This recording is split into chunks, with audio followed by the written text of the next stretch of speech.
Welcome to the weekly review for calendar week 14. And what can I say? Hormuz continues to dominate everything. The Strait of Hormuz has been closed for 5 weeks now, and we are currently feeling the effects of that in every sector. Brent is at $109, gold at $4,665. That's a solid plus of 6.5% in just 1 week. Tanker rates are at all-time highs, miners at yearly highs, and at the same time the fear and greed index is at 19, which means extreme fear. VIX at 24. Its PR has recovered to 6,583, that's plus 1.6, but volatility remains high. Today we'll take a look at what's happening, who is benefiting, and where exactly, and also where the risks lie. And most importantly, what am I doing in my portfolio? Let's get started. Briefly, the key figures on the table. Brent at $109.24. That's up 1% compared to last week. WTI even at 112. That's up 11.4%. Gold at 4,665, up 6.5% in a week. And that's also historic. VIX at 24, down from 28 last week, but still elevated. Caution remains 400 now at 19. 10-year Treasury at 4.31, that's minus 2.5%. Fight to equity in Treasuries S&P at 6,583, up 1.6%. DAX at 23,168, that's up $2.5. DXY at 100, weaker than expected despite the crisis, which is also additionally supporting gold. The markets are pricing in increased recession risks. Energy costs are slowing down consumption and industry. The Fed is caught between inflation and indeed growth. My conclusion, hard assets and commodity producers remain the current favorites. Prefer quality dividend payers with pricing power and keep cash reserves for buying opportunities during panic sell-offs. Week 5 of the Hormuz blockade. Since March 4th, the Strait of Hormuz has been de facto closed. The largest oil supply disruption in history. Around 20% of the world's oil supply distribution is affected globally. Oil transports normally pass through this bottleneck. And what was new this week? Trump continues to escalate. He threatened strikes on Iranian power plants and bridges on Truth Social. If Hormuz is not opened by Tuesday, an important detail comes into play. On March 26th, Iran selectively opened it for ships from China, Russia, India, Iraq, and also Pakistan.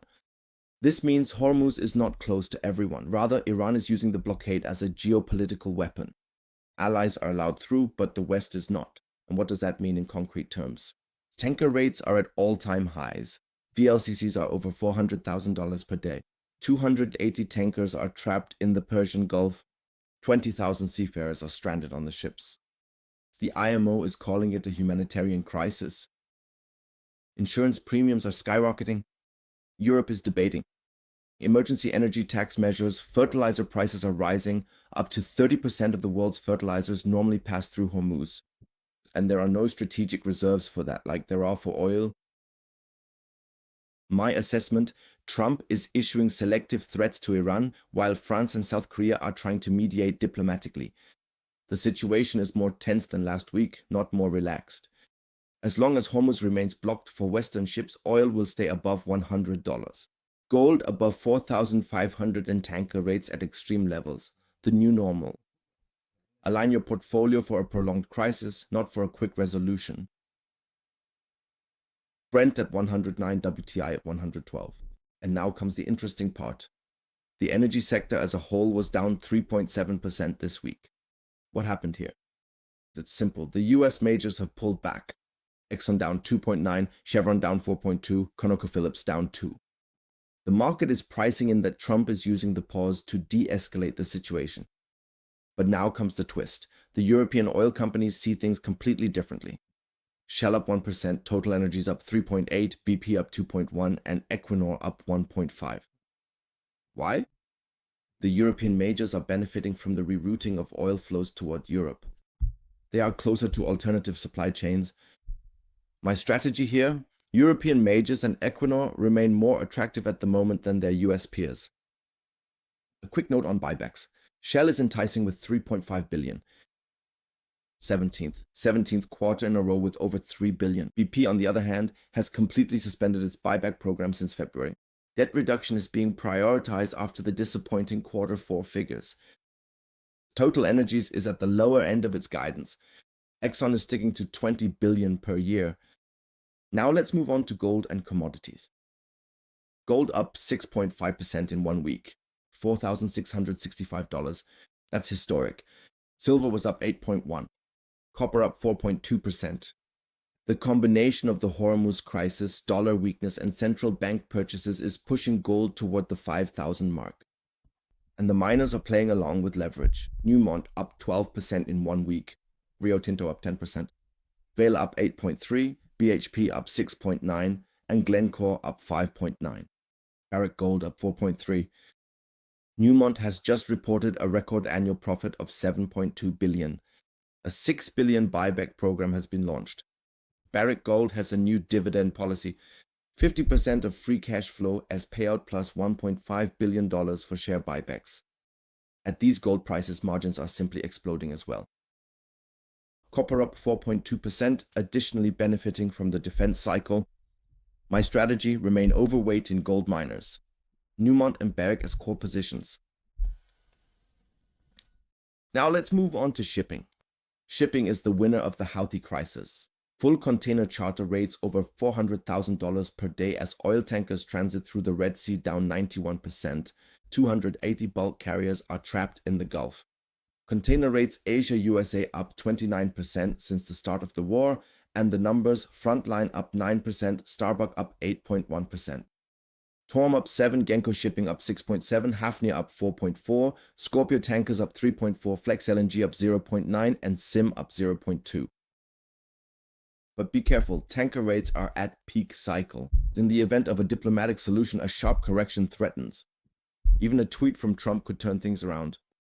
My strategy: secure profits in tanker stocks, set stop losses, or lock in partial gains. Hold dry bulk stocks like Genco and Starbuck as a long-term infrastructure play. For me, I am currently not taking any partial profits with the shipping stocks. Why? I want to achieve a strong yield and cost base over the long term. And I think to myself, now that the rates are high, I can look forward to increased dividend payouts. I just let my position run and don't take any actual profits. Or if I do, maybe only small ones, or I sell off other stocks where I see a better opportunity. But otherwise, my position is to hold for now. Yield on cost is absolutely outperforming. And when it comes back into good buying zones, I'm happy to wait, buy more here, and simply play the same game all over again. Of course, the situation with the war is obviously an exceptional case, but in the end, there are always such cycles. Now let's move on to REITs, dividends, and also the defensive stocks. Surprisingly strong week for REITs despite the crisis.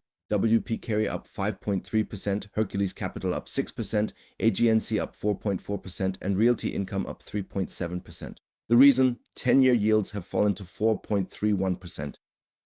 Flight to quality in treasuries. That supports interest rate sensitive stocks. BDCs remain stable. Ares Capital and Main Street benefit from higher interest margins on variable loans. Ares Capital has declared a Q1 dividend of 48 cents per share, which is a 10.6% yield. WP Carry 92 cents quarterly dividend, and that remains stable with a 5.2% yield here. My strategy for REITs as a defensive addition is perhaps to increase them at the moment because they have also fallen sharply. If yields continue to fall, Realty Income and WP Carry have room to rise just like many other real estate or REIT stocks. Of course, many are at their 52-week highs or lows simply because, as of now, we still don't know where the situation with interest rates is heading. Currently, we're in a phase where rates are being held steady, or there's even discussion about possibly raising them again due to inflation concerns. We just have to watch this closely. But the fact is, you could already start to cautiously invest small amounts in REITs now. You just have to see how interest rates develop here. Now let's move on to the pipelines. Now things are taking a turn in the opposite direction. The entire pipeline sector corrected this week despite the oil boom. Kinder Morgan down 3.2, Williams down 2.8. The reason is recession fears and profit taking after the rally that followed the start of the war. But this is also an opportunity. Pipeline cash flows are fee-based, meaning they are based on fees and are largely independent of the oil price. Kinder Morgan transports 40% of US LNG. They benefit in the long term from increasing LNG exports as an alternative to the Strait of Hormuz. Important for German investors, focus on C cores such as Kinder Morgan, Williams, and Canadian pipelines like Enbridge, TC Energy, Pembina, you know which ones, for your equity portfolio. MLPs like Enterprise or MLPX are extremely problematic for us from a tax perspective. I would actually advise against these, especially if you plan to sell them later. Let's just get back to German industry for a moment. A slightly green week for German stocks. Bayer up 3.7%, Siemens up 1.7%, BMW up 1.4%, Mercedes up to 1.4%. But the risks are growing here. The Hormuz crisis threatens to push Europe into another energy cost shock, a 2.0 version after 2022. BASF delivered results for the entire 2025 fiscal year that were below its own forecast, 6.6 billion, an EBIT instead of guidance of 6.7 to 7.1 billion. CEO Kamizak says 2026 will remain a transitional year. Nevertheless, Warburg has upgraded to buy with a target of 53 euros. Here. BMW EBIT down 11.5%. Outlook for 2026 only 4 to 6% automotive margin. Tariffs cost 1.25 percentage points. Bayer dividend only 11 cents for 2025. Annual general meeting here on the 24th of April. My strategy is to prefer Siemens as a quality stock, defense and infrastructure. With BASF and automotive, I would wait for now. Or rather, I have now even taken a small position again in the automotive sector. Why? Mostly because there are many annual payers who also distribute dividends. At VW, BMW, and also Mercedes, the figures for the dividend payouts are already known.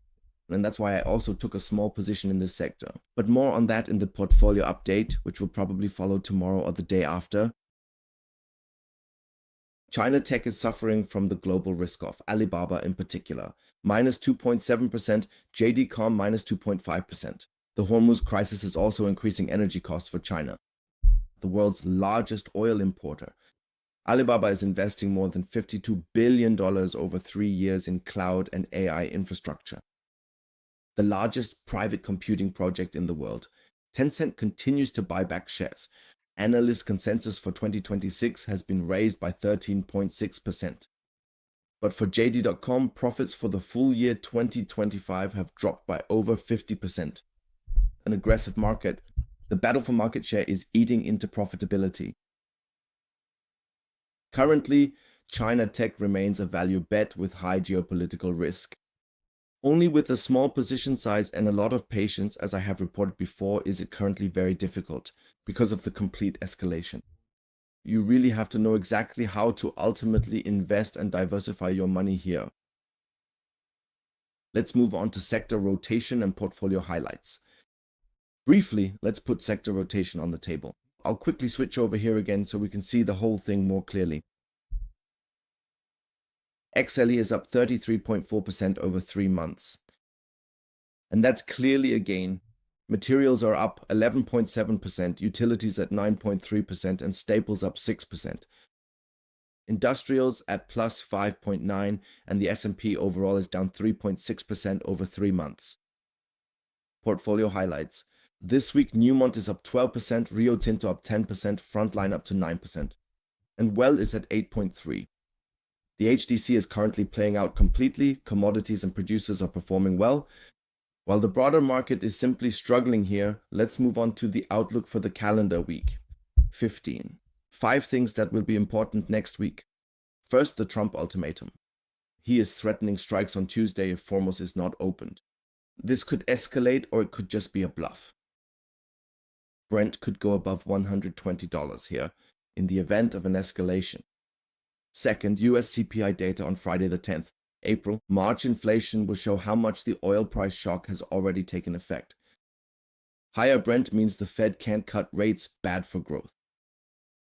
Third, first quarter earnings start from calendar week 16. JP Morgan and Wells Fargo report on the 14th, April. Focus on credit losses. And energy sector exposure, so that's something to note as well, because that will also play an important role, especially regarding credit losses. Fourth, Gold heading toward $5,000 with continued safe haven demand and a weak dollar. The psychological mark is within reach. Fifth, we need to keep an eye on tanker rates. Any diplomatic easing could trigger a sharp pullback in shipping stocks. So otherwise, we've already shown a lot here.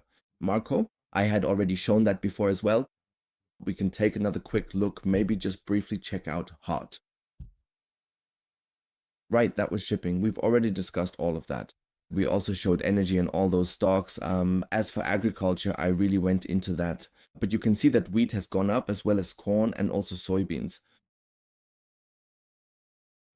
The stockpiles, yeah, that should be more or less clear, or I can go into it next time if you want. Gladly. We also discussed energy, and we can take another quick look at market cycles. Yeah, but otherwise I actually think I've already mentioned the most important points. So that's it for the weekly review for calendar week 14. As always, this is of course not investment advice, but simply my personal assessment and my own strategy. Feel free to leave a like if you enjoyed this video. If you're not a subscriber yet and don't want to miss any more weekly reviews, I'd really appreciate it if you subscribed here. Otherwise, regarding the upstream series, we still have about 3 to 4 videos left. And after that, the next series will follow. I'm curious to see which one it will be. I'm also not quite sure yet which one I'll be doing next. But probably, maybe even REITs, because that would simply offer the most value for you. Because as I said, REITs are already finally at their 52-week lows. So I'd also like to hear about your strategy. I'd be happy if you could just leave a quick comment on how you assess the whole situation here. And otherwise, I want to encourage you to invest in all network circles. Take care of yourselves and your capital. See you in the next video.